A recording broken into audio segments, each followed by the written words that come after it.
A year ago, my life had collapsed around me. I'd worked myself into exhaustion. My father died suddenly, and my relationships were in turmoil. Little did I know at the time, out of my greatest despair was to come the greatest gift.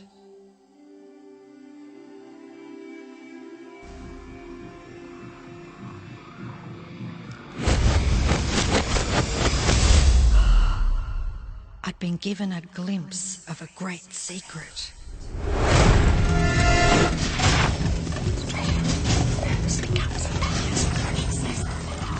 I began tracing the secret back through history.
I couldn't believe all the people who knew this. They were the greatest people in history.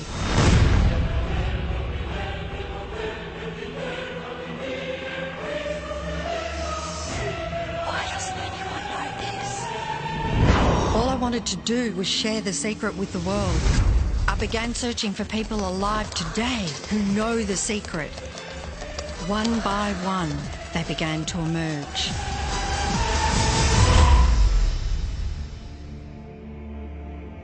You know, this secret gives you everything you want. Happiness, health, and wealth. You can have, do, or be anything you want. We can have whatever it is that we choose. I don't care how big it is. What kind of a house do you want to live in? Do you want to be a millionaire? What kind of a business do you want to have? Do you want more success? What do you really want? I've seen many miracles take place in people's lives. Financial miracles, miracles of physical healing, mental healing, healing in relationships. All of this happened because of knowing how to apply the secret. This is the great secret of life.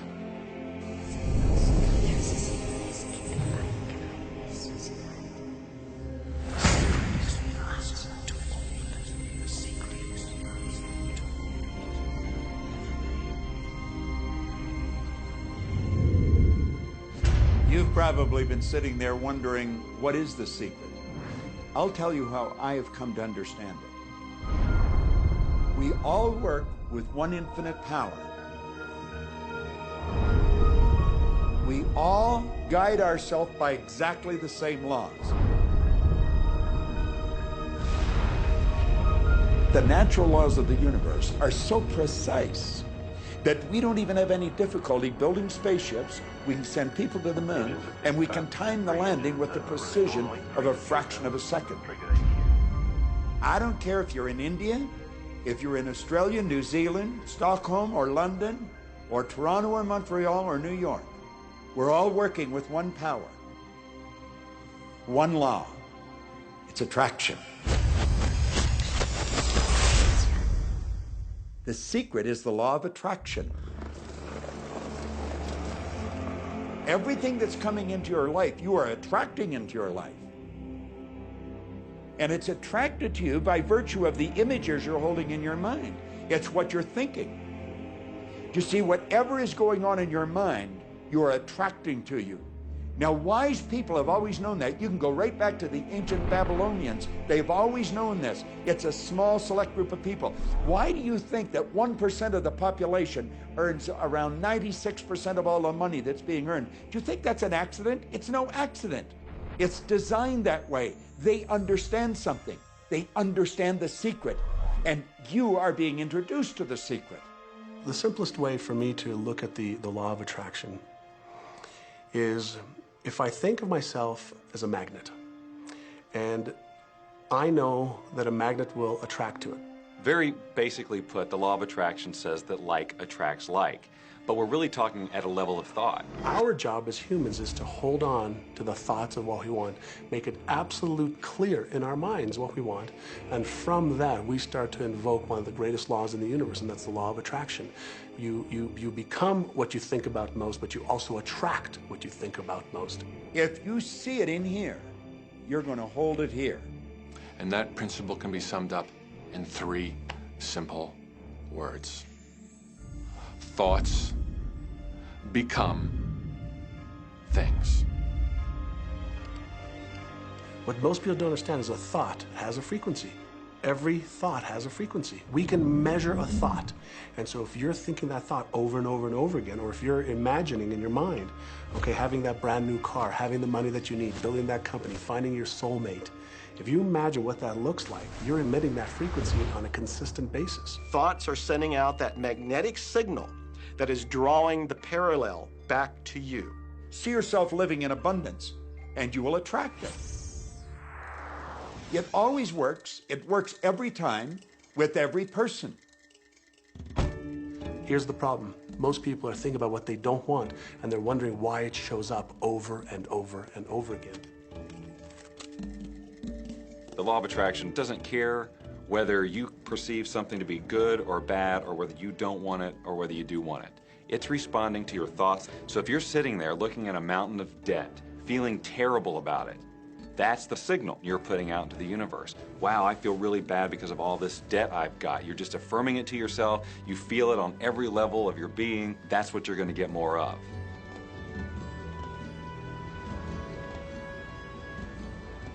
So when you're looking at that thing you want and you're saying yes to it, you're activating a thought.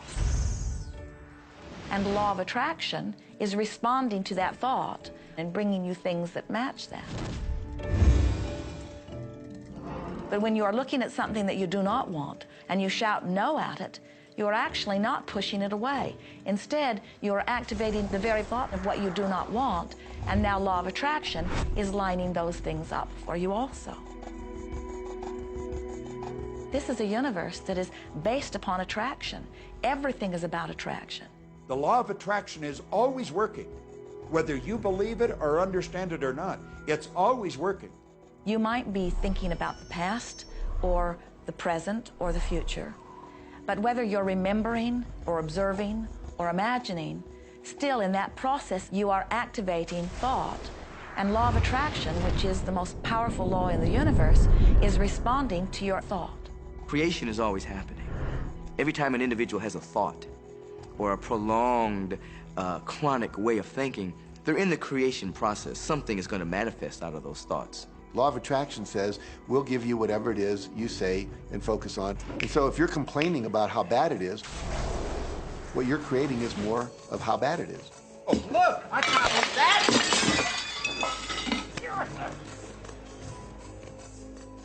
I had a student named Robert. Robert was a gay man, and he was taking an online course I have, part of which entails email access to me. And he outlined all of the grim realities of his life. In his job, all the people ganged up on him. And it was constantly stressful because of how nasty they were with him. When he walked down the street, he said every block he was accosted by homophobic people who wanted to abuse him in some way. He was wanting to become a stand-up comedian. And when he went out and did a stand-up comedy job, everybody heckled him about being gay. And his whole life was one of a lot of unhappiness and misery, and it all focused around this idea of being attacked because he was gay. I began to teach him that he was focusing on what he did not want. I directed him back to his email that he sent me and said, read it again. Look at all the things you do not want that you're telling me about. And I can tell you're very passionate about this. When you focus on something with a lot of passion, it makes it happen even faster. And then he really started taking this thing about focusing on what you want to heart. And he began really trying it. What happened within the next 6 to 8 weeks was absolutely a miracle. He said that all the people in his office that had been harassing him either transferred to another department, quit working at the company, or started totally leaving him alone, and he began to love his job. He noticed that when he was walking down the street that nobody came up to him and harassed him anymore. They just weren't there. I'm a very, very gay man. When he went and did his stand-up comedy routines, he started getting standing ovations and nobody was heckling him. His whole life changed because he changed from focusing on what he did not want, what he was afraid of, what he wanted to avoid, to focusing on what he did want. So we may be very positive in our outlook and orientation, and we tend to attract positive people and positive events and circumstances. We may be very negative in our orientation, or very angry, in which case we tend to attract negative, angry people and negative, angry circumstances. And so you end up attracting to you the predominant thoughts that you're holding in your awareness, whether those thoughts are conscious or whether they're unconscious. That's the rub. If you look very carefully when it comes to the secret and the power of our mind and the power of our intention in our daily lives, it's all around us. All we got to do is open our eyes and look. You see law of attraction evidenced in your society when you see that the one who speaks most of illness has it, when you see that the one who speaks most of prosperity has it. Law of attraction is evident everywhere around you, if you are understanding what it is. It has to do with you being a magnet, attracting thought, attracting people, attracting events, attracting lifestyle. Indeed, everything that you bring into your experience, you bring because of this powerful law of attraction. I mean, I'm not talking to you from the point of view of just wishful thinking or imaginary craziness. I'm talking to you from a deeper, basic understanding. Quantum physics really begins to point to this discovery. It says that you can't have a universe without mind entering into it, that the mind is actually shaping the very thing that is being perceived. Now, if you don't understand it, doesn't mean you should reject it. You don't understand electricity, probably. First of all, no one even knows what electricity is, and yet you enjoy the benefits of it. Do you know how it works? I don't know how it works, but I do know this, that you can cook a man's dinner with electricity, and you can also cook the man. People oftentimes, when they begin to understand the great secret, become frightened of all of these negative thoughts that they have. Two things they need to be aware of. One, it has been proven now scientifically that an affirmative thought is hundreds of times more powerful than a negative thought. So that eliminates a degree of worry right there. You live in a reality where there is this buffer of time, and truly that serves you. You're really not wanting to be in an environment where your thoughts manifest immediately.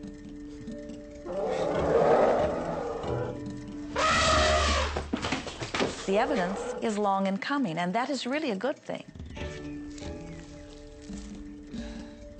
So you want to become aware of your thoughts, you want to choose your thoughts carefully, and you want to have fun with this, because you are the masterpiece of your own life. You are the Michelangelo of your own life. The David that you are sculpting is you, and you do it with your thoughts. The leaders in the past who had the secret wanted to keep the power and not share the power. So they kept people ignorant of the secret. People went to work, they did their job, they came home. They were on a treadmill with no power because the secret was kept in the few. We live in a universe in which there are laws. Just as there's a law of gravity, if you fall off a building, it doesn't matter whether you're a good person or a bad person, you're gonna hit the ground. Everything that's around you right now in your life, including the things you're complaining about, you've attracted. Now, I know at first blush that's going to be something that you hate to hear. You know, you're going to immediately say, I didn't attract the car accident. I didn't attract this particular client. I didn't particularly attract the debt. I didn't attract whatever it happens to be that you're complaining about. And I'm here to be a little bit in your face and to say, yes, you did attract it. And this is one of the hardest concepts to get. But once you've accepted it, it's life transforming. This is part of the overall giant secret here. And most of us attract by default. We just think that we don't have any control over it. Our thoughts are on autopilot, our feelings are on autopilot, and so everything is just brought to us by default. Now, if this is your first time to hear this, it may feel like, oh, I have to now monitor my thoughts. This is going to be a lot of work. It will seem like that at first, but that's where the fun begins. We do not encourage that you try to monitor your thoughts. That will sort of make you crazy. There are so many thoughts coming to you from so many different directions about so many different subjects. That's where your emotional guidance system comes in. Your emotions, your emotional guidance system is what helps you to understand what you're thinking. So your thoughts cause your feelings. The emotions are this incredible gift that we have to let us know what we're attracting. There are only two emotions from our perspective. One feels good and one feels bad. You call them all sorts of different things, but essentially, all of those negative emotions, whether you call it guilt or anger or frustration, all feel much the same. They do not feel good. And all of those are guidance saying that which you are thinking about right now is not in line with what you are really wanting. On another level, it's called bad frequency or bad vibes or whatever you want to call it. The one that feels good, that feeling of hope or happiness or love, that good feeling, that positive emotion, is guidance saying that which you are thinking right now is in alignment with what you are wanting. So it's really so simple. It's right there. The answer is, what am I attracting right now? Well, how do you feel? I feel good. Well, good. Keep doing that. Our feelings are a feedback mechanism to us about whether we're on track or not, whether we're on course or off course. The better you feel, the more in alignment you are. The worse you feel, the more out of alignment you are. What you are doing as you are moving through the variety of your day-to-day experience is you are offering thoughts that are literally formulating your future experience. And you can tell by the way you feel if the things that you're moving toward will please you when you get there.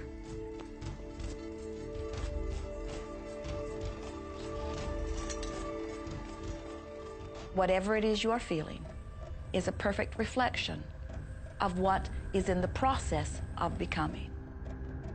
And you're getting exactly what you're feeling about, not so much what you're thinking about. That's why people, if they stub their toe out of bed, they tend to spiral.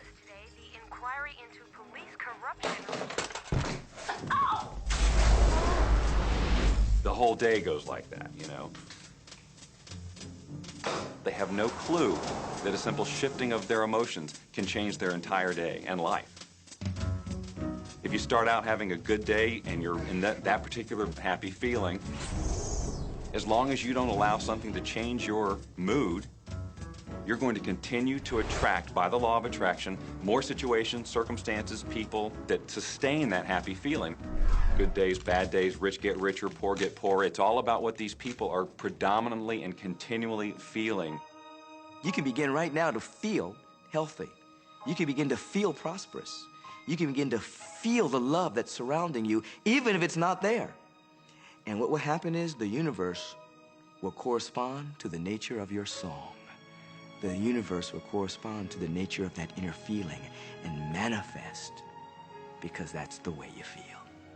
So basically what you focus on with thought and feeling is what you attract into your experience, whether or not it's something you want. What you think and what you feel and what manifests is always a match. every single time, no exception. It's hard to swallow. But when we can begin to open ourselves up to that, the ramifications are awesome. It means that whatever thought has done in your life, it can be undone through a shift in your awareness.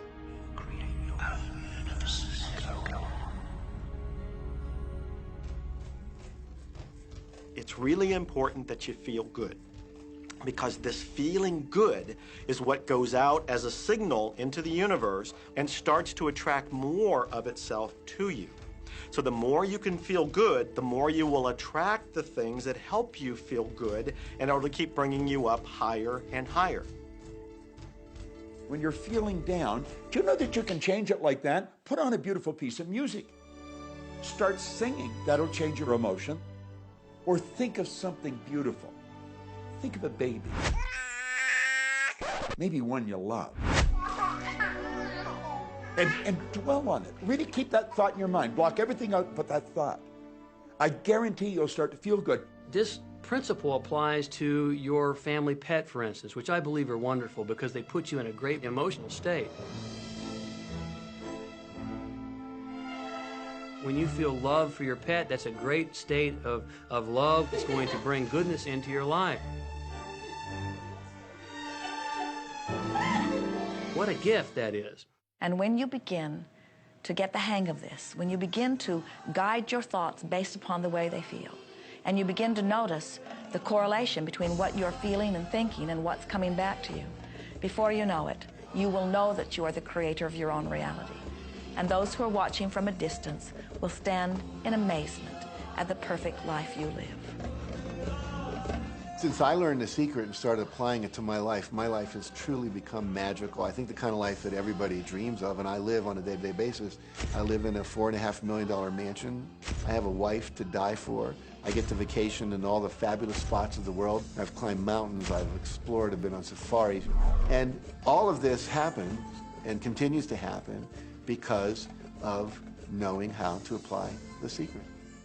Life can be absolutely phenomenal, and it should be, and it will be, when you start using the secret.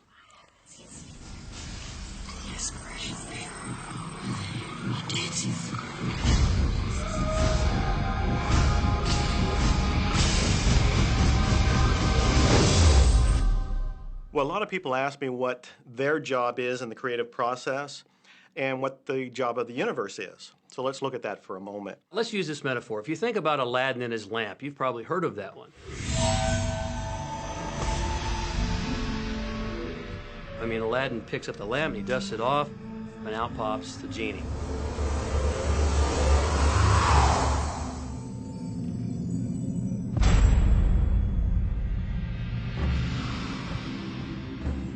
And the genie always says one thing. Your wish is my command.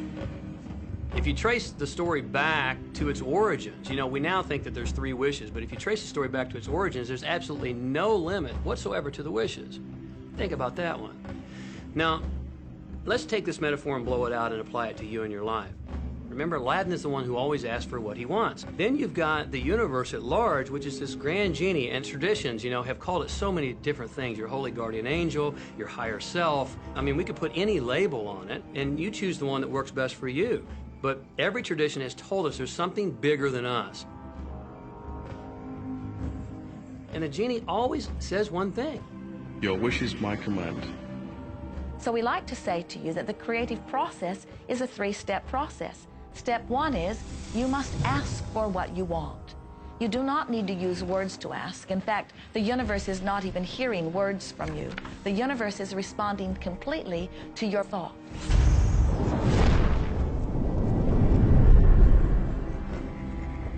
What do you really want? Sit down and write it out on a piece of paper. Write it in the present tense. You might begin by writing, I am so happy and grateful now that, and then explain how you want your life to be in every area. And this is really fun. This is like having the universe as your catalog, and you flip through it and you go, well, I'd like to have this experience, and I'd like to have that product, and I'd like to have a person like that. It is you just placing your order with the universe. It's really that easy. The second step is answer, an answer to what you're asking. And that is not your work in your physical form. The universe will do that step for you. All of the universal forces are responding to the thoughts that you have set into motion. Your wish is my command. And the universe will start to rearrange itself to make it happen for you. Most of us have never allowed ourselves to want what we truly want because we can't see how it's going to manifest. If you do just a little research, it is going to become evident to you that anyone that ever accomplished anything did not know how they were going to do it. They only knew they were going to do it. You don't need to know how it's going to come about. You don't need to know how the universe will rearrange itself. You don't know how, it'll be shown to you. You will attract the way. So then our friends say, something must be going terribly wrong because I know I am asking, so where's my stuff? And we say, you are asking. You are completing step one. You can't help but do that. The universe is answering every time, no exception. But there is another step that you must understand, and it is called step 3, which is the receiving step, which means you must bring yourself into alignment with what you're asking for. When you're in alignment with what you want, you feel wonderful. That's what enthusiasm is. That's what joy is. That's what appreciation is. That's what that feeling of passion is.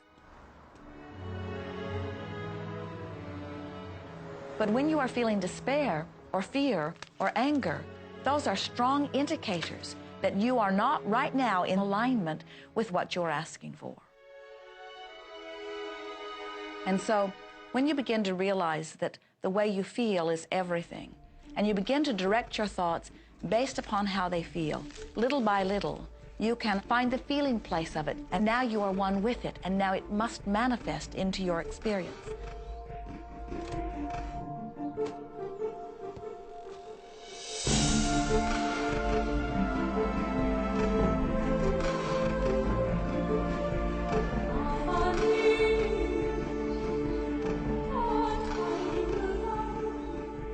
And when you turn that fantasy into a fact, you're in the position to build bigger and better fantasies. And that, my friend, is the creative process. So the law of attraction, the study and practice of the law of attraction is just figuring out what will help you generate the feelings of having it now. Go test drive that car. Go shop for that home. Get in the house. Do whatever you have to do to generate the feelings of having it now and remember them. Whatever you can do to do that will help you to literally attract it. It could be you wake up and it's just there, it's manifest. Or you might get some inspired idea of some action to take. You certainly shouldn't be going, well, I could do it this way, but man, I would hate that, because you're not on the right track if that's the case. Action will sometimes be required, but if you're really doing it in line with what the universe is trying to deliver, it's going to feel joyous, you're going to feel so alive, time will just stop, you could do it all day. The universe likes speed. Don't delay, don't second guess, don't doubt. When the opportunity's there, when the impulse is there, when the intuitive nudge from within is there, act. That's your job. And that's all you have to do. You will attract everything that you require. If it's money you need, you'll attract it. If it's people you need, you'll attract it. If it's a certain book you need, you'll attract it. You've got to pay attention to what you're attracted to. Because as you hold images of what you want, you're going to be attracted to things and they're going to be attracted to you. But it literally moves into physical reality with and through you. And it does that by law. You can start with nothing. And out of nothing, and out of no way, a way will be made. Think of this, a car driving through the night, the headlights only go 100 to 200 feet forward. And you can make it all the way from California to New York, driving through the dark, because all you have to see is the next 200 feet.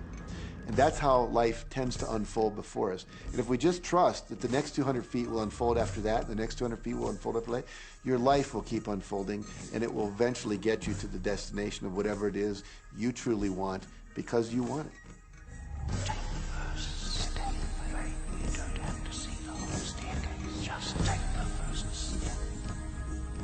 Well, another thing people wonder about is how long is this going to take?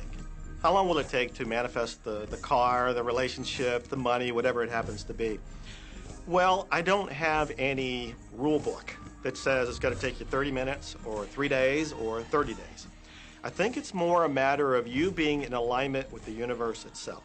Size it's nothing to the universe. It is no more difficult to attract on a scientific level something that we consider huge to something that we consider infinitesimally small. The universe does everything it does with zero effort. Grass doesn't strain to grow. It's effortless. It's just this great design. It's all about what's going on up here. It's about what we put in place, saying this is big, it's going to take some time. This is small, oh, I'll give it an hour. You know, those are our rules that we define. There are no rules according to the universe. You provide the feelings of having it now, it will respond. Some people have an easier time with little things, and so we sometimes say, well, start with something small, like a cup of coffee. Make it your intention to attract a cup of coffee today. Hold an image of talking to an old friend that you haven't seen for a long time. Somehow or another, somebody's going to start talking to you about that person. That person's going to phone you, or you'll get a letter from them. People are amazed how that I line up car parks, and I've done this right from when I first understood The Secret.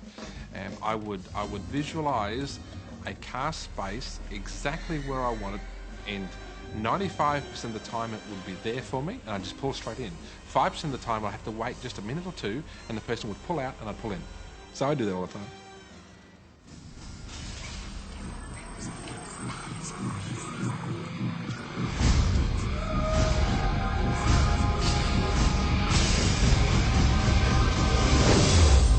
A lot of people feel stuck or in prison or confined by their current circumstances.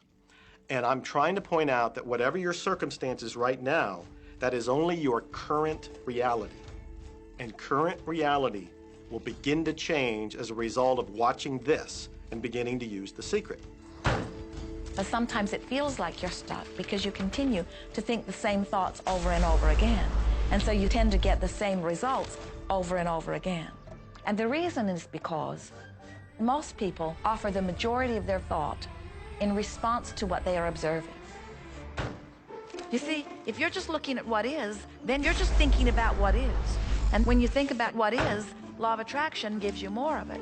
And then if you just observe what is, then you're just thinking about what is. And law of attraction gives you more of what is. And then if you just observe, well, we've been over this, haven't we? You have to find a way that you are approaching what is through a different vantage point. Most people look at their current state of affairs and they say, this is who I am. That's not who you are. That's who you were. You see, if you look at your current state of affairs right now, let's say, for instance, that you don't have a lot of money in your bank account, or you don't have the relationship that you want, or your health and fitness isn't up to par. That's not who you are. That's the residual outcome of your past thoughts and actions. So we're constantly living in this residual, if you will, of the thoughts and the actions we've taken in the past. When you look at your current state of affairs and define yourself by that, then you doom yourself to have nothing more than the same in the future. All that we are is the result of what we have thought. Okay, what can you do right now to begin to turn your life around? I'll tell you 2 or 3 things. Start making a list of things to be grateful for. Start with that, because this shifts your energy. It starts to shift your thinking. Where before this exercise, you might be focusing on what you don't have, and you might be focusing on your complaints, and you might be focusing on whatever the problems are. When you do this exercise, you start to go in a different direction. You start to be grateful for all the things that you feel good about. Gratitude is absolutely the way to bring more into your life. Every man knows that when his wife's appreciating him for the little things he does, what does he want to do? He wants to do more. It's always about appreciation. It pulls things in. It attracts support. I've said for many years that whatever we think about and thank about, we bring about. Because that's that feeling that you have to have, you know. And so for me, it's been such a powerful exercise every morning to get up and say thank you. Every morning when my feet hit the floor, thank you. And then I start running through what I'm grateful for as I'm going to brush my teeth and do the things I do in the morning. And I'm not just thinking about them and doing some rote routine, but I'm putting it out there and I'm feeling the feelings of gratitude. Because as soon as you start to feel differently about what you already have, you will start to attract more of the good things, more of the things you can be grateful for. Because you can look around and say, well, look, I don't have the car I want, I don't have the house I want, I don't have the health I want, I don't have the spouse I want. Whoop, back up, back up. Those are all the things you don't want. Focus on what you already have that you're grateful for. And it might be you have the eyes to watch this. It might be the clothes that you have. Yes, you might prefer something else, and you might get something else pretty soon if you start feeling grateful for what you have. I think everybody goes through times when they say, oh man, things aren't working right, or things are going bad, and there were some things going on in my family, and I found a rock. I was just sitting here holding this rock. You might see me carrying around. I found a rock. I stuck it in my pocket, and I said, you know what? Every time I touch this rock, I'm going to think of something that I'm grateful for. And so every morning when I get up in the morning, I pick it up off the dresser, I put it in my pocket, and I go through the things that I'm grateful for. At night, what do? You empty your pocket, and there it is again. And I've had some different experiences with that. I've had some amazing experiences. I had a guy from South Africa, and he saw me drop it. He said, what is that? Well, what's that? I explained it to him, so he started calling it a gratitude rock. Gratitude rock. 2 weeks later, I got an email from him from South Africa. And he said, my son is dying from a rare disease. It's a type of hepatitis. He said, would you send me 3 gratitude rocks? Now, they're just rocks I found off the street, you know? So I said, sure. I had to make sure that the rocks were very special. And so I went out to the stream, looked, picked out the right rocks, and sent them off to him. 4 or 5 months later, I get an email from him. He said, my son's better. He's doing terrific. And he said, but you need to know something. He says, we've sold over 1,000 rocks at $10 a piece as gratitude rocks, and we've raised all this money for charity. Thank you very much. And so it's very important to be in an attitude of gratitude, as I call it. Another thing that I would suggest that you do right now to turn your life around, and this is so huge that I can't find the words to describe just how powerful this can be for you.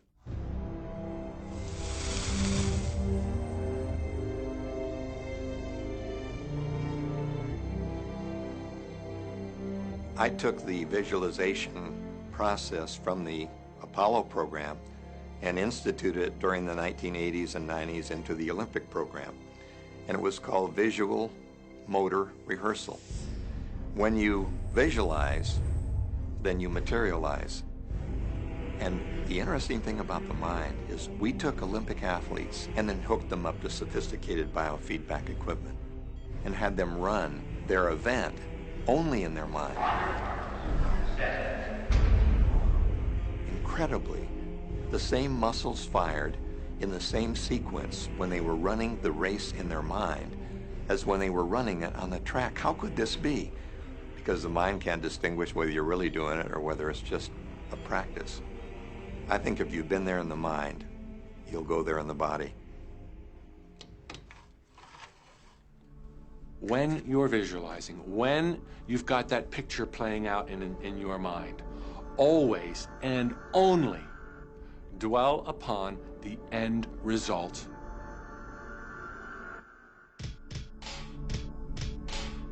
Here's an example. Look at the back of your hands right now. Really, look at the back of your hands. The color of your skin, the freckles, the blood vessels, the rings, the fingernails, the fake fingernails. Take in all those details right before you close your eyes. And then see those hands, your fingers, wrapping around the steering wheel of your brand new car.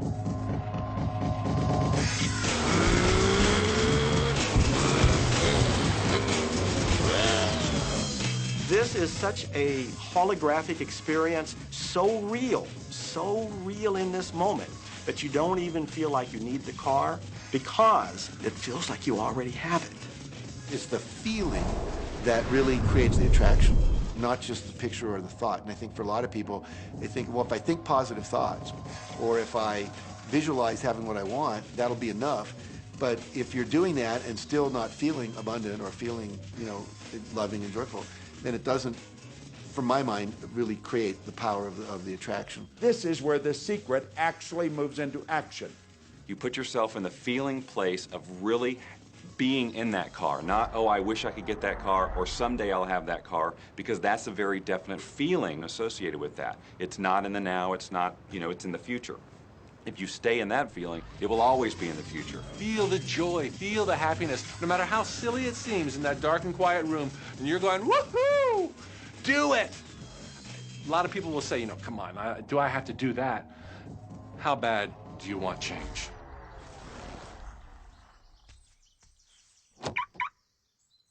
Now that feeling and that inner seeing will begin to be an open doorway through which the power of the universe will begin to express. What power? I cannot say. All I know is that it exists. Our job is not to figure out the how. The how will show up out of the commitment and the belief in the what. The hows are the domain of the universe. It always knows the shortest, quickest, fastest, most harmonious way between you and your dream. If you turn it over to the universe, you will be surprised and dazzled by what is delivered to you. This is where magic and miracles happen. Well, I would say you want to do this virtually daily, but my disclaimer is this should never be a chore. What's really bottom line importance here to the whole secret is feeling good. You want to feel exhilarated by this whole process. You want to be high, happy, in tune as much as possible. The only difference between people who really are living this way and people who aren't, living in the magic of life, is that the people who are living in the magic of life have habituated ways of being. They have habituated this process, and magic happens with them wherever they go, because they remember it and they do it all the time, not as a one-time event. People hold that for a while, and they're really a champion at it. And they say, you know what, I'm fired up, I saw this program, and I'm going to change my life. And yet, results aren't showing, and beneath the surface, it's just about ready to break through. And someone will look at the surface results and go, this stuff doesn't work. And you know what? The universe says, your wish is my command. And it goes down. Knowing the law of attraction, I wanted to really put it to use and to see if it was, what would happen. And in 1995, I started to create something called a vision board, where I take something that I would want to achieve or something that I want to attract, like a car or a watch or the soulmate of my dreams, and I'd put a picture of what I wanted up on this board called the vision board. And every day I would sit in my office and I would look up at this board and I would start to visualize. I would really get into the state of having already acquired it. And I was getting ready to move as we put all the furniture, all the boxes put into storage. And I made 3 different moves over a period of 5 years. And then I ended up in California and bought this house, renovated it for a year, and then had all the stuff brought from my former home 5 years earlier. One morning, about 7:30 in the morning, my son comes into my office, and one of the boxes that was sealed for 5 years was right at the doorstep. And my son, Keenan, was sitting on the box, banging away at the box, and I said, sweetheart, will you please stop me? I'm doing some work here. And he says, what's in the boxes, Daddy? And I said, well, honey, those are my vision boards. What's a vision board? I said, well, it's where I put all my goals up. I cut them out and I put all my goals up as something that I want to achieve in my life. And of course, at 5.5 years old, he didn't understand it. So I said, sweetie, let me just show you, because that'll be the easiest way to do it. And so I cut the box open. And when I pulled up the vision boards, there was the picture on there of a home that I was visualizing 5 years earlier. And what was shocking to me was we were living in that house, not a house like it. I had bought my dream home, renovated it, and didn't even know it. But I looked at that house, I started to cry because I was just blown away. Why are you crying? Honey, I finally understand how the law of attraction works. I finally understand the power of visualization. I finally understand everything that I've read, everything that I've worked with my whole life, the way I've built companies. It worked for my home as well. And I bought our dream home and didn't even know it. It is the preview of life's attraction. Decide what you want. Believe you can have it. Believe you deserve it. Believe it's possible for you. And then close your eyes every day for several minutes and visualize having what you already want and feeling the feelings of already having it. Come out of that and focus on what you're grateful for already. And really enjoy it, okay? And then go into your day and release it to the universe and trust that the universe will figure out how to manifest it.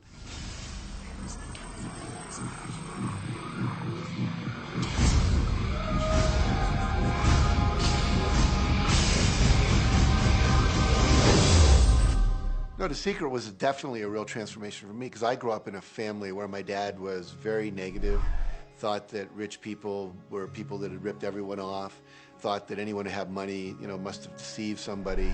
And so I grew up with a lot of beliefs about money, that if you had it, it made you bad. Only evil people have money. And, money doesn't grow on trees. That was a big one. Who do you think I am, Rockefeller? That was one of his favorite phrases. So I grew up truly believing that life was difficult, that it was hard, you had to struggle. And it was only when I met W. Clement Stone that I literally began to shift my life. Whatever the mind of man can conceive and achieve. When I was working with Stone, he said, I want you to set a goal that's so big that if you achieved it, it would blow your mind. And you would know it's only because of what I've taught you that you would have achieved this goal. Well, at the time, I was making about $8,000 a year.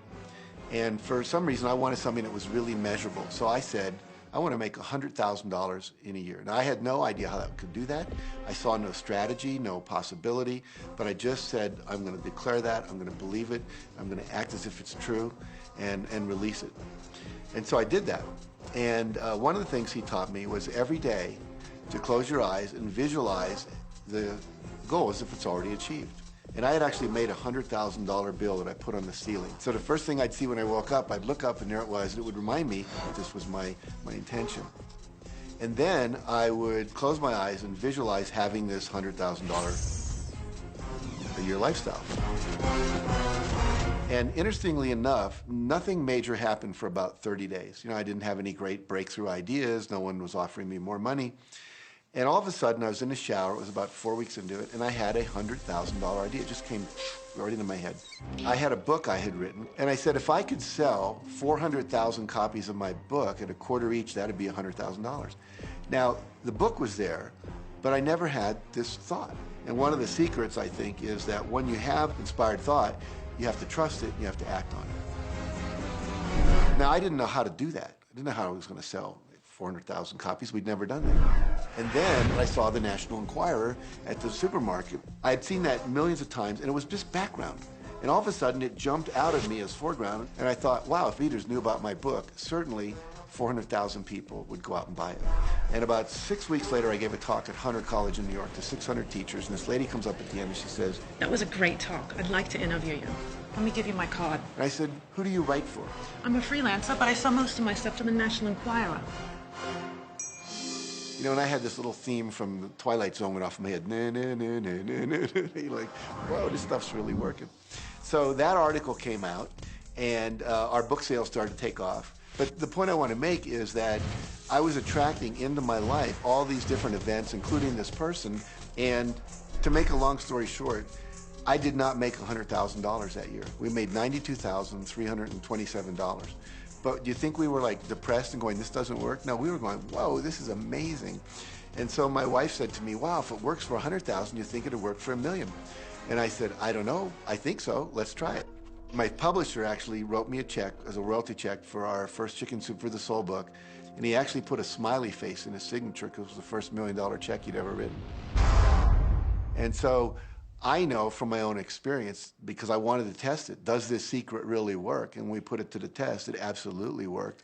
And now I live my life from that every single day. Well, I can just imagine what a lot of people that are watching this are thinking. And that is, how can I attract more money into my life? How can I get more of the green stuff? How can I get more wealth and prosperity? How can I, when I love my job, deal with the credit card debt that I have? And the realization that maybe there's a ceiling on the money that can come in because it's coming to me through my job. How can I bring in more? Intend it. This goes back to one of the things we've been talking about throughout the whole secret. Your job is to declare what you would like to have from the catalog of the universe. Well, if cash is one of them, say how much you would like to have. I would like to have $25,000 unexpected income within the next 30 days. or whatever it happens to be. It should be believable for you. Most people have a goal of getting out of debt. That'll keep you in debt forever. Whatever you're thinking about, you will attract. You'll say, but it's get out of debt. I don't care if it's get out or get in. If you're thinking debt, you're attracting debt. Set up an automatic debt repayment program and then start to focus on prosperity. So many times people say to me, well, I'd like to double my income in the next year. But then you look at their actions and they're not doing the things that are going to make that happen. And they'll turn right around and go, well, I can't afford that. Okay, guess what? Your wish is my command. As you are fussing about not having enough money, as you are talking to your friend about not having enough money, as you are feeling unhappy about not having enough money, you are actually activating within yourself or continuing the activation of a thought that is very different from the desire that you have launched. What it just comes down to is you just can't want more money and focus upon not enough. When I first understood The Secret, I was getting bills. Every day I'd get a bunch of bills in the mail. And I thought, how do I turn this around? The law of attraction states that what you focus on, you will get. So I got a bank statement. I whited out the total and I put a new total in there. I put exactly how much I wanted to see in the bank. So I thought, what if I just visualize checks coming in the mail? So I just visualize a bunch of checks coming in the mail. Within just 1 month, things started to change. And it is amazing. Today, I just get checks in the mail. I get a few bills, but I get more checks than bills. I grew up on you have to work hard for money, you have to work hard for money. And so I replaced that with money comes easily and frequently. Now, in the beginning, it feels like a lie, right? There was a part of your brain that will say, oh, you liar, it's hard. So you have to know it's this little tennis match that will go on for a while. When it comes to creating wealth, wealth is a mindset. It's all about how you think. I'd say 80% of my coaching that I do one-on-one with folks is about their psychology and the way they think. And I know when people are listening, they say, oh, well, you can do it, I can't. Every person has the capability to change the way they're in a relationship and conversation with money. I find so many people who maybe make a tremendous amount of money, but their relationships stink. That's a technical term, by the way. And that's not wealth. It really isn't. You can go after the money and you might get rich, but it doesn't guarantee you'll be wealthy. I'm not suggesting that money isn't a part of wealth. It absolutely is. But it's only a part. And then I meet a lot of people who are quote-unquote spiritual, but they're sick and broke all the time. That's not wealth either. Life is meant to be abundant in all areas. Many people in Western culture are striving for success. They want to have the home, they want their business to work, they want all of these things. But what I found in my research is that having those things certainly doesn't guarantee what we really want, which is happiness. And that's when all those outer things come. They don't come from going after them first to get happiness. It's backwards. You go for the sense of inner joy, of inner peace, of inner vision first, and then all the other things from the outside appear.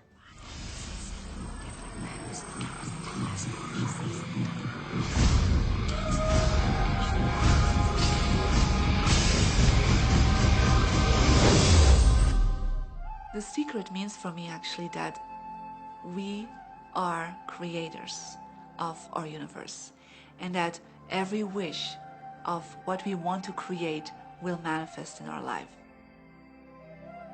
Therefore, it's very important what you wish, what your thoughts are, what your feelings are, because it will manifest. Now, one day I went into somebody's home, and he was an art director of a very famous film producer.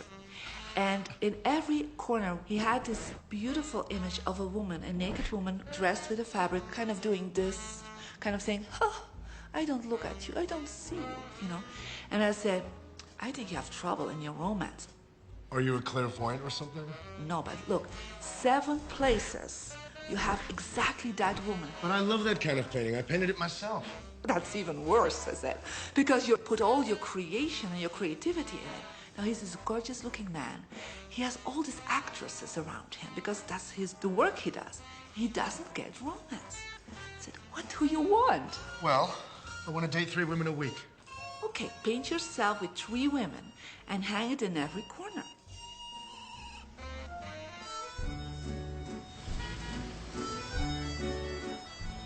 6 months later, see him in Europe and said, how is your love life? Great. They just call me. They all want to date me. Because that's your wish. Now I have like 3 dates a week. They're fighting over me. Good on you. But I really want to stabilize a little bit. I want marriage, and I want romance. Well, paint it, okay?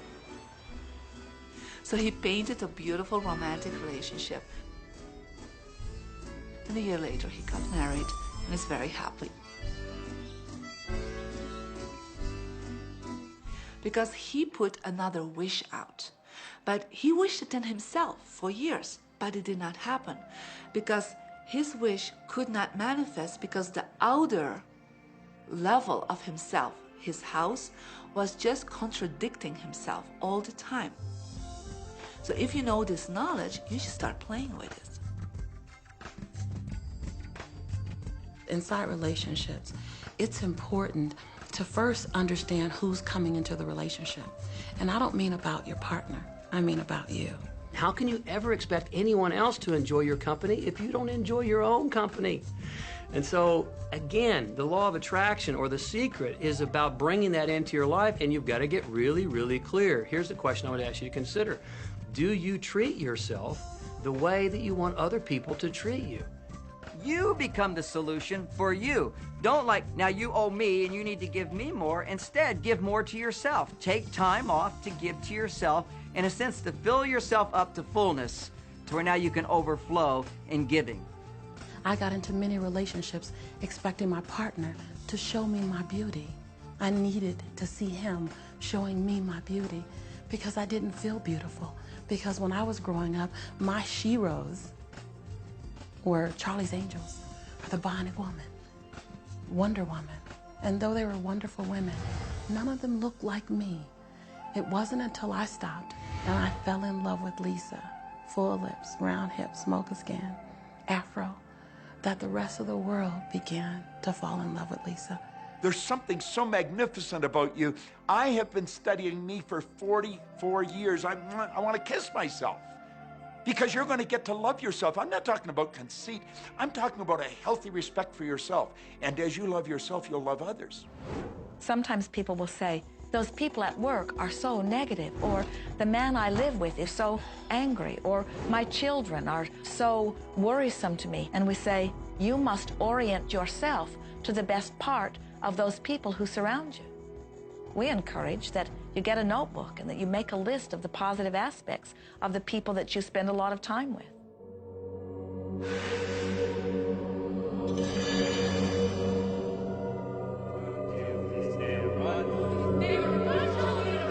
There could be someone that you have a terrible experience with, a terrible relationship with. And in the privacy of your own mind, and with quite a bit of work, we will admit, as you focus upon things that you like most, those people will become that mostly to you. And even though you cannot create in their reality, if they are in a mood or an attitude that doesn't match the mood or an attitude that you have about them, they'll zig while you zag. Law of attraction will not put you in the same space together. Your frequencies don't match up. If you knew your potential to feel good, you would ask no one to be different so that you can feel good. You would free yourself of all of that cumbersome impossibility of needing to control the world or control your mate or control your child. You are the only one who creates your reality. For no one else can think for you. No one else can do it. It is only you. Every bit of it you.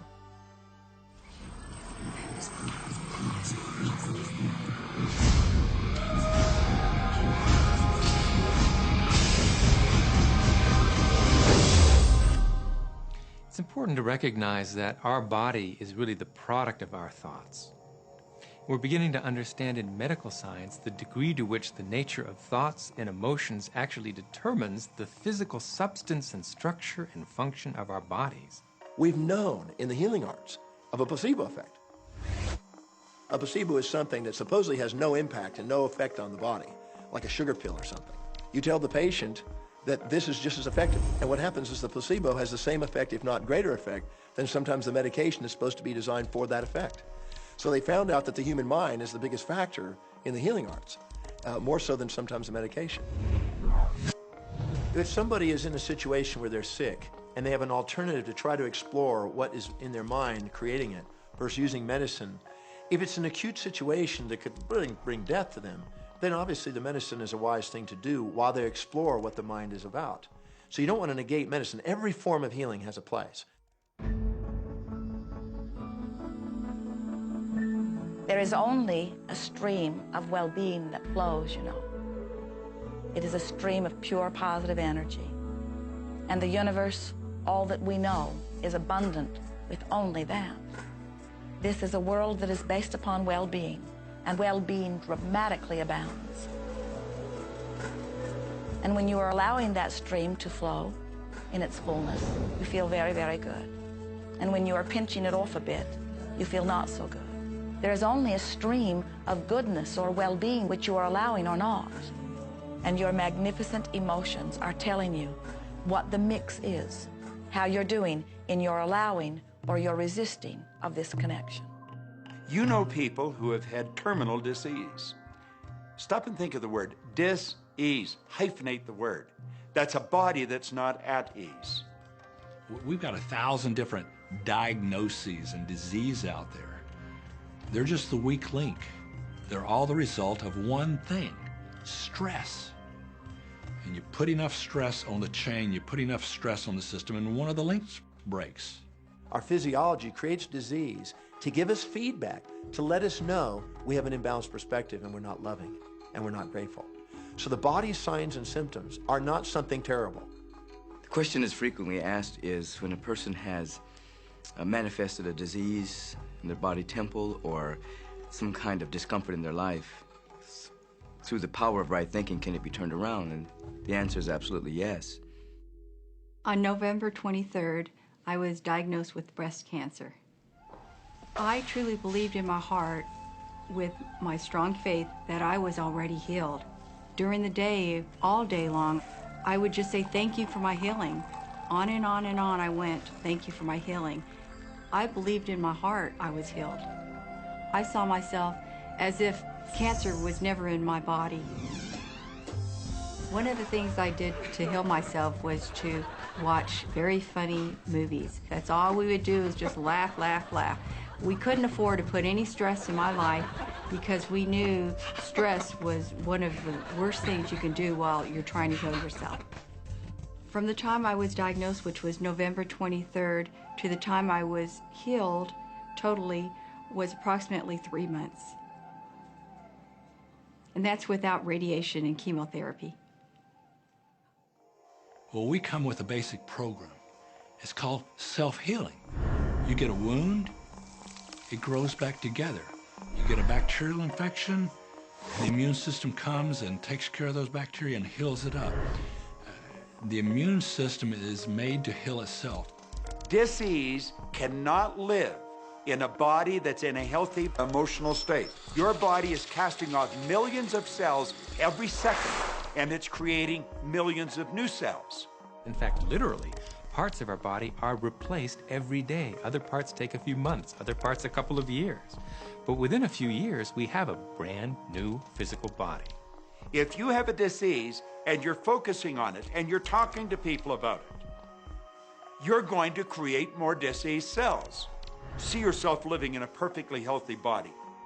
Let the doctor look after the disease. Can you feel the difference between having painful arthritis in your hips and feeling fearful about it, or having painful arthritis in your hips and feeling hopeful about it?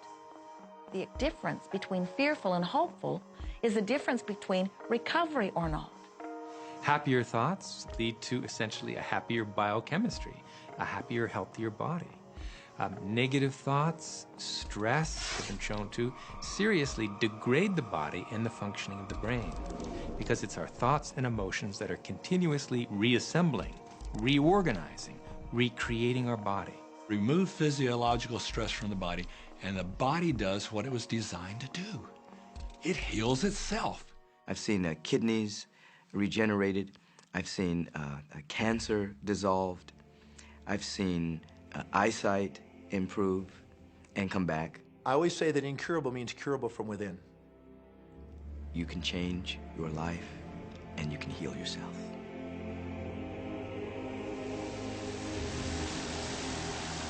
Well, my story begins on March 10, 1981. It really changed my whole life. It was a day I'll never forget. I crashed an airplane.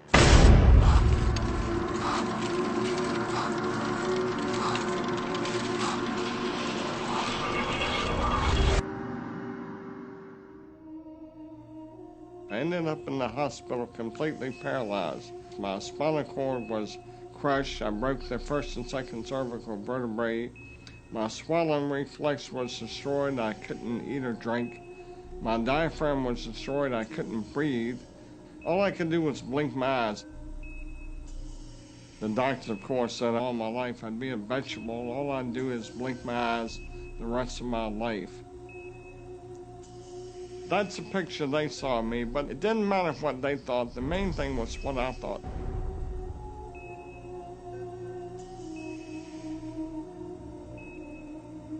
I picture myself being a normal person again, walking out of that hospital. The only thing I had to work with in the hospital was my mind. As long as you have your mind, you can put things back together again. I was hooked to a respirator, and they said I'd never breathe on my own again because my diaphragm was destroyed. But this little voice kept saying to me, breathe deep, breathe deep.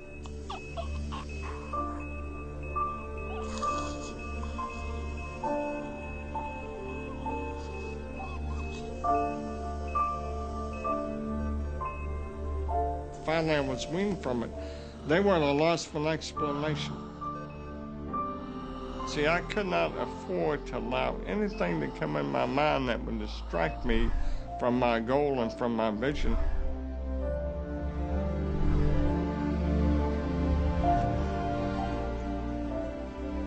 Well, I set a goal to walk out of the hospital on Christmas. That was my goal.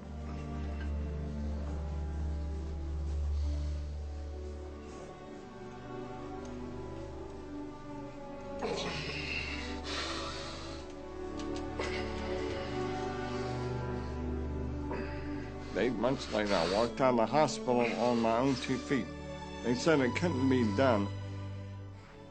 That's a day I will never forget. For people that are sitting out there right now watching this program that are hurting, if I wanted to sum up my life and sum up for people what they can do in life, I would sum it up this way in 6 words. Man becomes what he thinks about.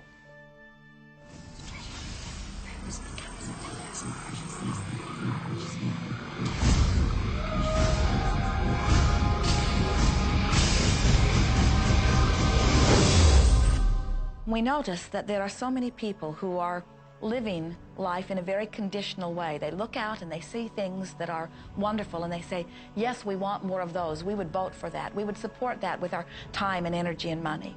But then they look out and they see things that they do not want, terrible things that they do not want to live and that they do not want to see others live. And they say, we've got to do something about getting rid of those things.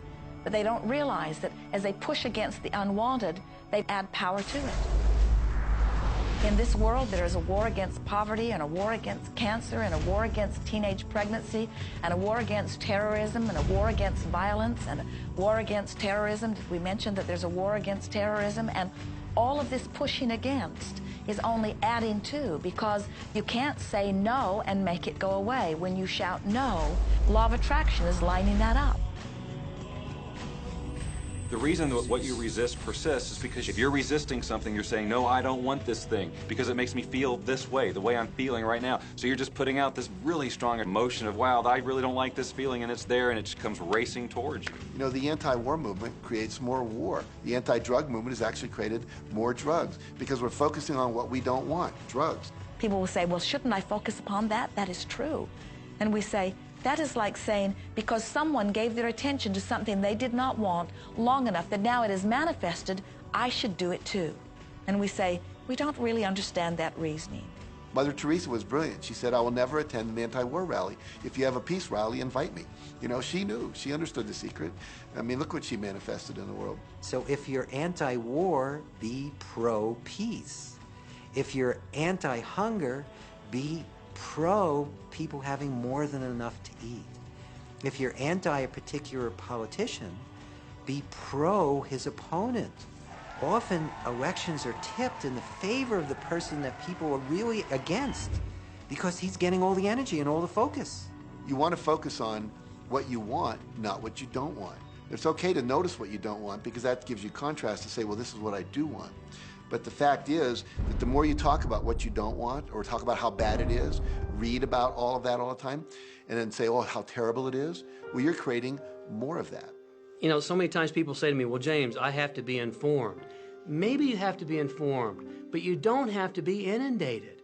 Learn to become still and to take your attention away from what you don't want and all the emotional charge around it and place the attention on what you wish to experience. I always say when the voice and the vision on the inside become more profound and more clear and loud than the opinions on the outside, you've mastered your life.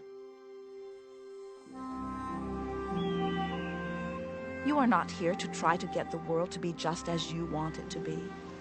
You are here to create the world around you that you choose, while you allow the world as others choose it to be, to exist also.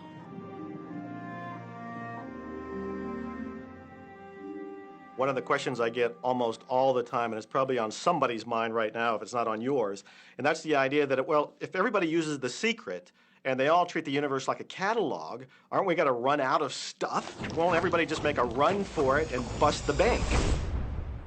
What's beautiful about the teaching of the Great Secret is that there's more than enough to go around for everyone. There is a lie that acts like a virus within the mind of humanity. And that lie is there's not enough good to go around. There's lack, and there's limitation, and there's just not enough. That lie has people living in fear, greed, stinginess, and those thoughts of fear, greed, stinginess, and lack become their experience. So the world has taken a nightmare pill. Now the truth is, there's more than enough good to go around. There's more than enough creative ideas. There's more than enough power. There's more than enough love. There's more than enough joy. All of this begins to come through a mind that is aware of its own infinite nature. Every great teacher who's ever walked the planet has told us that life was meant to be abundant. And so, just when we think that resources are dwindling, we find new resources to achieve the same things. And so, even though we say we have lack, it's because we don't open up our vision and see all of what's around us. You know, when everybody starts to live from their heart and go for what they want, they don't go for the same things. That's the beauty of this. We don't all want BMWs. We don't all want the same person. We don't all want the same experiences. We don't all want the same clothing. We don't all want fill in the blank. There's enough for everyone. If you believe it, if you can see it, if you act from it, it will show up for you. That's the truth. So let the variety of your reality thrill you as you get to choose from among it those things that you're wanting. And when you see something that you want in your experience, think about it. Find the feeling place of it. Get inside of it. Talk about it and write it down. Write a script about it. Make it your reality by becoming a match to it. And when you see those things that you're not wanting in your experience, do not talk about them. Don't write about them. Don't join groups that worry about them. Don't push against them. Do your best to ignore them. Remove your attention from the things that you do not want, while you give your undivided attention to the things that you do want. Most of the leaders in the past missed the great part of the secret, which is empowering and sharing with others. This is the best time to have ever been alive in history. It's the first time we've ever had the power to gain knowledge at our fingertips.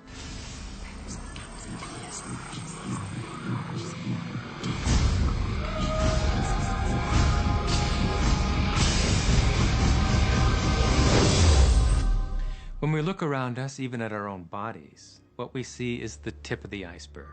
Think of this for a moment. Take your hand and look at it. Now, your hand looks solid, but it's really not. If you put it under a proper microscope, you'd see a mass of energy vibrating. Everything is made up of the exact same thing, whether it's your hand, whether it's the ocean, or whether it's a star.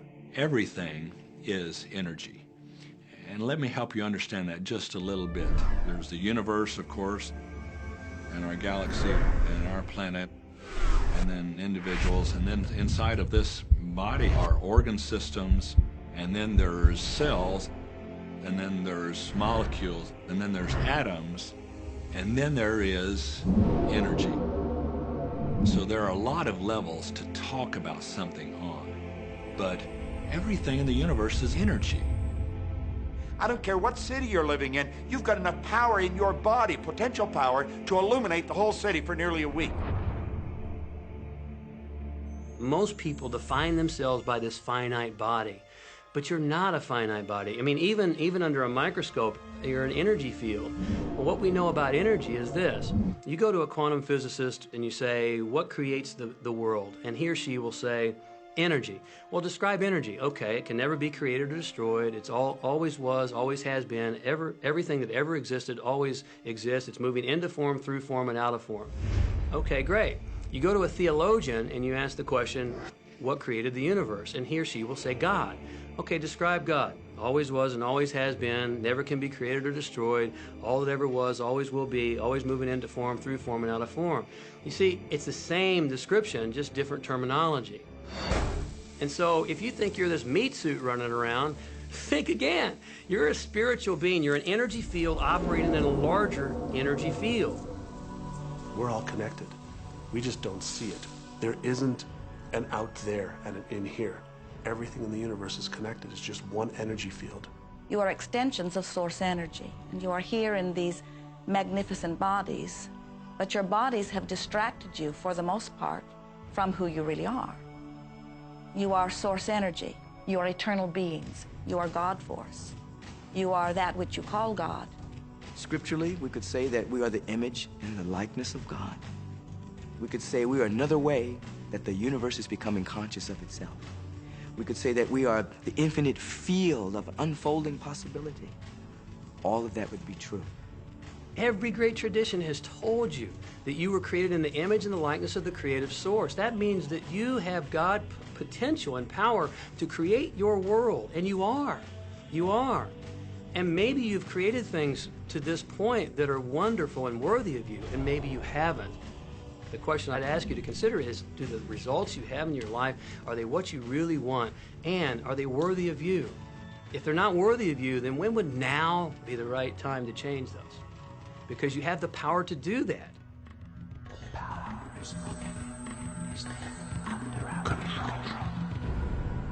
You know, a lot of people feel like they're victims in life, and they'll often point to past events, perhaps growing up with an abusive parent or in a dysfunctional family. And I would add as a parenthesis here that most psychologists believe that about 85% of families are dysfunctional. So it's like all of a sudden you're not so unique. My parents were alcoholics, my dad abused me, my mother divorced him when I was 6. From the age of 13 to 18, I was involved in street gangs. I had a severe motorcycle accident. I was homeless at one point in Dallas. I lived in poverty for 15 years in Houston. When I was a child, I had learning difficulties, and I was considered learning disabled, and I was told I would never read, write, or communicate, never amount to anything, not go very far in life. I mean, that's almost everybody's story in some form or not. So that's just called so what. The real what is, what are you going to do now? What do you choose now? Because you can either keep focusing on that or you can focus on what you want. And when people start focusing on what they don't want falls away. And that part expands and the other part disappears. We are wanting you to come to the place where you're beginning to offer your thought deliberately, where you're guiding your thoughts on purpose, where you are the creator of your own experience because you are the manager of your own thoughts. The beautiful thing about the law of attraction is that you can begin where you are, and you can begin to think, real thinking, and you can begin to generate within yourself a feeling tone of harmony and happiness. The law will begin to respond to that. So now you start to have different beliefs, like there is more than enough in the universe, or you have the belief that everything goes right for me. Or you have the belief that I'm not getting older, I'm getting younger.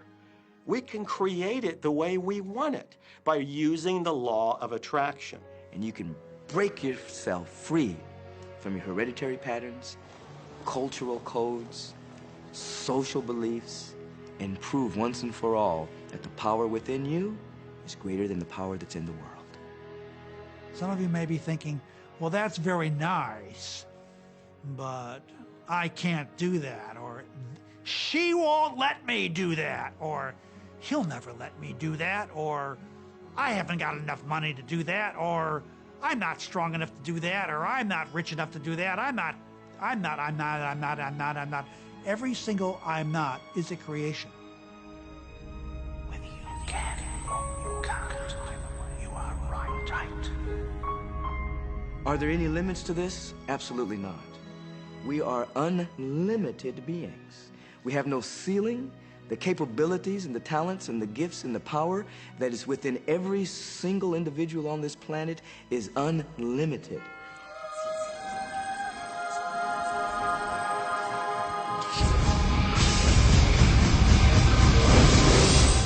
There is no blackboard in the sky on which God has written your purpose, your mission in life. There's no blackboard in the sky that says Neil Donald Walsh, a handsome guy who lived in the first part of the 21st century, who, colon, then there's a blank, you know, and all I have to do to really understand what I'm doing here, why I'm here, is to find that blackboard and find out what God really has in mind for me. But the blackboard doesn't exist. So your purpose is what you say it is. Your mission is the mission you give yourself. Your life will be what you create it as, and no one will stand in judgment of it now or ever. It took a lot of years for me to get this, because I grew up very much with this idea that, you know, there was something I was supposed to do, and if I wasn't doing it, I was like, God wouldn't be happy with me, you know? When I really got that my primary aim was to feel and experience joy, then I began to do only those things which brought me joy. We have a saying, you know, if it ain't fun, don't do it, you know? Joy, love, freedom, happiness, laughter. That's what it is. And if you've just experienced joy sitting there and meditating for an hour, by golly, do that. If you experience joy eating a salami sandwich, then do that. When I pet my cat, I'm in a state of joy. When I walk in nature, I'm in a state of joy. So I want to constantly put myself in that state. And when I do that, then all I have to do is have the intention of what I want, and what I want manifest. So inner happiness actually is the fuel of success. Anything that makes you feel good is always going to be drawing in more. You are listening to this right now. It's you that drew this into your life. It's your choice whether you want to take it and utilize it. If it feels good, if it doesn't feel good, then you know, let it go. Find something that feels good, that resonates with your heart.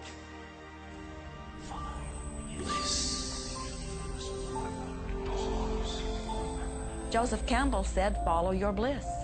We think those are the best words we have ever heard spoken from a human tongue.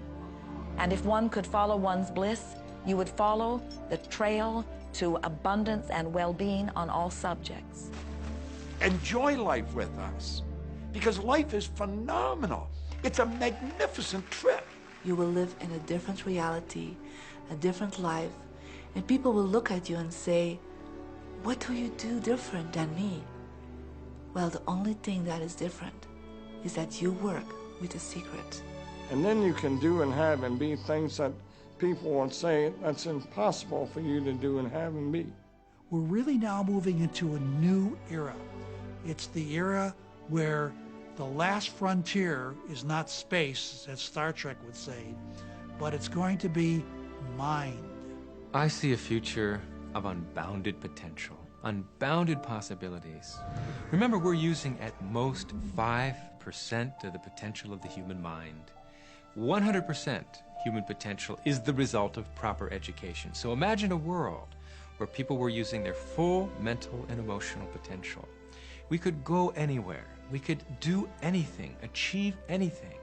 See yourself with the good that you desire. Every religious book tells us that. Every great book on philosophy, every great leader, all the avatars who have ever lived. Go back and study the wise ones. Many of them have been presented to you in this program. You know what? They all understood one thing. They understood the secret. Now you understand it. And the more you use it, the more you'll understand it. You may be feeling that it would be easier to be hearing these words if they had come to you the first day of your experience upon this earth. And if we were talking to you on your first day of physical life experience, we would say to you, welcome to planet Earth.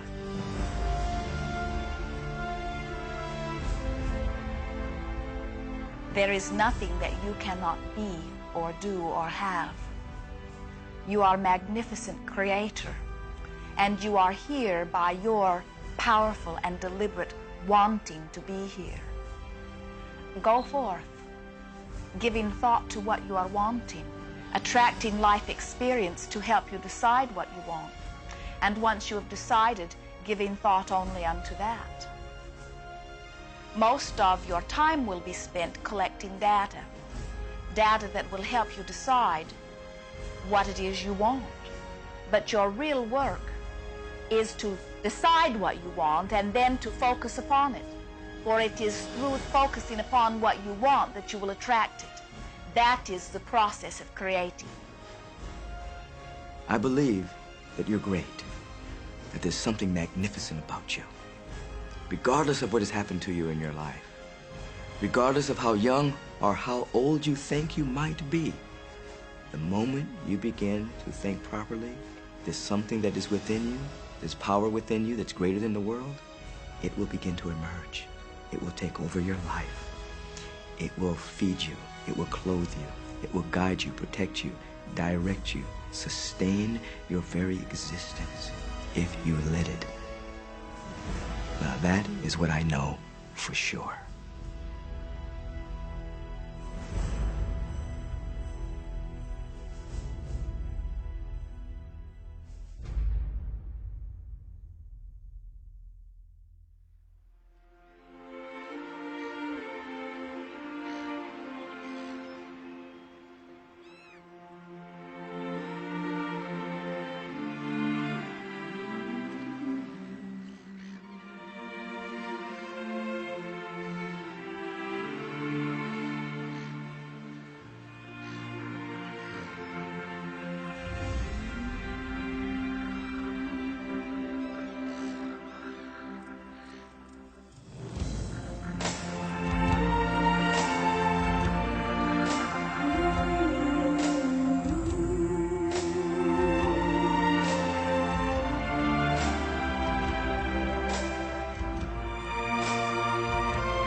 Easy about this. Have fun with it. There is nothing you are supposed to do, only that which you want to do.